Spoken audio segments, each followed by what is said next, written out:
Sut fydda ti'n disgrifio dy hun? Mae hwnna'n gwestiwn anodd, dri. Dwi'n meddwl allan mod i'n edrych bach yn flin drwy'r amser. Nad ydw i'n berson blin o gwbl, ond dwi wedi cyrraedd lawr stryd am bell tro a mae yna bobl dwi'n mynd nabod i gweddi why don't you smile, it's not the end of the world. Pan dewis y gosod y gadair fan hyn? Wel, ti'n rhieni i di fama, rar gefn, a fama ges i am rodyr ei magu. Beth di'r cyngor gorau ges i nes i'w rando? Cyngor mam fel rheol, gwena gwisgan daclus bydd yn glen, a dwi'n trio ngorau i'w rando ar hynny. Beth yw dy hoff linell o gan neu farddoniaeth? Mae fyddai'n darllen gymaint hynna farddoniaeth, dweud gwir, os mae'n mynd dros ym mhen i fel maen nhw'n dweud. Ond mae'n amball beth wrth y modd efo, amball beth Dylan Thomas, Dylan Scott Gentleman, so that's good night, a felly.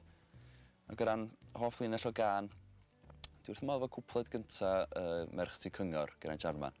Dwi'n meddwl bod hi'n un o'r cwpledi trista a mwyaf dirdynol erioed. O'n i'n meddwl bod chdi licio fi pa i deud efo ti'n brysur. Pwy yn y beth sydd wedi ysbrydoli? Yr hen bethau gwerin, wrth y modd fy nhw. Mae modd sbio ar ganeuon gwerin fatha fysa rhywun yn sbio ar esblygiad mewn natur. Dim ond yr ei gora, dim ond yr ei mae pobl yn licio fwyaf sy'n mynd i barhau i fodoli. Oes gen ti ganeuon hapus? Na, dim un o gwbl. Dwi'n ddwys ac yn ddifrifol. A dwi'n sgwennu caneuon dwys a ddifrifol, a dwi'n byw y mywyd yn ddwys ac yn ddifrifol. Atebion sydyn. Bob Dylan neu Bob Dylan? I fod yn berffaith onast?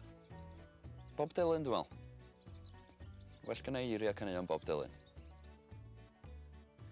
Grawn i chwerthin. Pan bod Sam Tân yn ddiwaith? Sam Tân.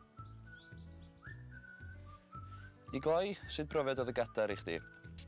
Difyr iawn. Dwi wedi cael y cyfle i feddwl am bethau. Fyswn i wedi meddwl amdano nhw fel arfer.